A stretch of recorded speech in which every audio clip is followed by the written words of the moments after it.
Hello बच्चों, कैसे हो आप सब। आई होप आप सब खुश हैं और पढ़ भी रहे होंगे। Happy new year to all of you. I hope हमारे लिए और आपके लिए आने वाला समय जो हो, आने वाला साल काफ़ी अच्छा बीते और हम सब स्वस्थ रहें। तो चलिए हम शुरू करते हैं अपनी कविता, जो कि है कन्यादान, जिसको लिखा है ऋतुराज जी ने। ऋतुराज जी जो हैं वो आज़ादी से पहले के लेखक हैं, 1940s के आसपास के। उसी समय के सूर्यकांत त्रिपाठी निराला जी हैं। ये दोनों के लेखन में आप एक अंतर स्पष्ट रूप से देख सकते हैं, वो है इनके लेखन का तरीका। जहाँ पर जो सूर्यकांत निराला जी हैं वो अपनी कविता को इनडायरेक्ट वे में बताते हैं, जबकि अगर आप ऋतुराज जी को देखेंगे तो वो जो है स्पष्ट रूप से अपनी बातों को रखते हैं, जैसे कि उन्होंने यहाँ पर भी रखा है।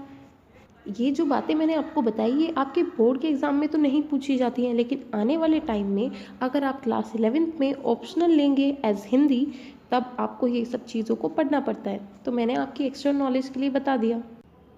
कितना प्रामाणिक था उसका दुख लड़की को दान देते वक्त, जैसे कि उसकी अंतिम पूंजी हो।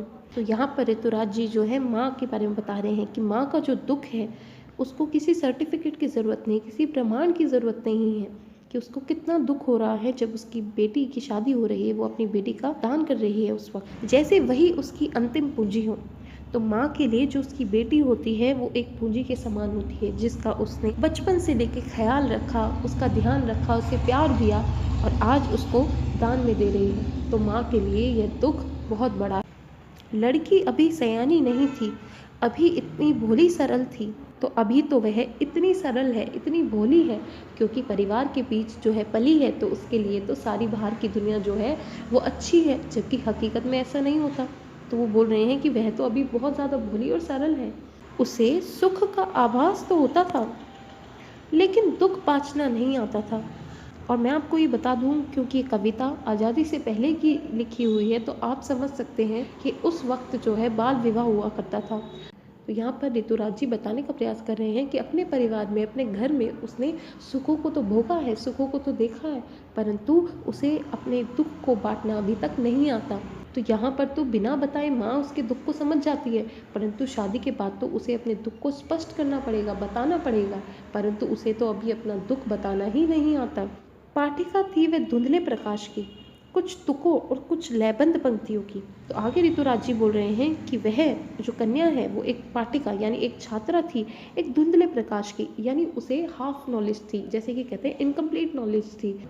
कुछ लयबंद पंक्तियों की, लयबंद पंक्तियाँ वो बातें जो उसकी माँ ने उसको सीख दी है, या जो उसकी बड़ी बहन होगी जिसका विवाह हो चुका है, उसने जो अपने एक्सपीरियंस से बातें कही होंगी, तो उन एक्सपीरियंस के बेसिस पे और कुछ तुक्कों के बेसिस पे जो आने वाले फैसले होंगे इस कन्या के जिसका विवाह हो रहा है, उस बेसिस पे होंगे। माँ ने कहा पानी में झांक कर अपने चेहरे पर मत रीझना। तो यहाँ पर ऋतुराज जी बता रहे हैं कि किस प्रकार जो माँ है वो अपनी बेटी को विदाई से पहले सीख दे रही है, कन्यादान से पहले सीख दे रही है कि तुम अपने चेहरे की खूबसूरती पर मत रीझना, मत इतराना, क्योंकि जो सौंदर्य है वह तो क्षणिक होता है, वह कुछ समय बाद खत्म हो जाता है, तो उस बात के लिए रीझना मत। आग रोटियां सेकने के लिए है, जलने के लिए नहीं। और आगे यह भी वो बता रही है, माँ उसको दूसरी सीख देते हुए कह रही है कि आग जो होती है वो रोटियां सेकने के लिए होती है, उस पर रोटियां ही सेकी जाए तो बेहतर होता है, जलने के लिए नहीं।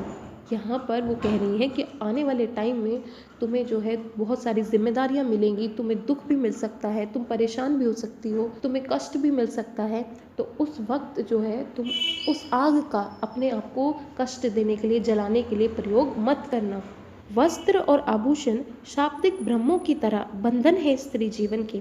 तो यहाँ पर माँ आगे तीसरी सीख देते हुए बेटी को बोल रही है कि जो वस्त्र होते हैं, जो आभूषण होते हैं, गहने होते हैं, कपड़े होते हैं, वो जिस तरीके से भ्रम होता है शब्दों का, अगर हमें कोई मीठे बोल बोल दे, इसका मतलब ये नहीं होता कि वह व्यक्ति हमारे बारे में अच्छा चाहता है।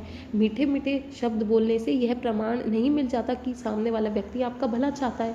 उसी प्रकार जिस प्रकार वह भ्रम हो सकता है, उसी प्रकार वस्त्र और आभूषण जो है वो भी एक भ्रम है। माँ ने कहा लड़की होना, पर लड़की जैसी दिखाई मत देना।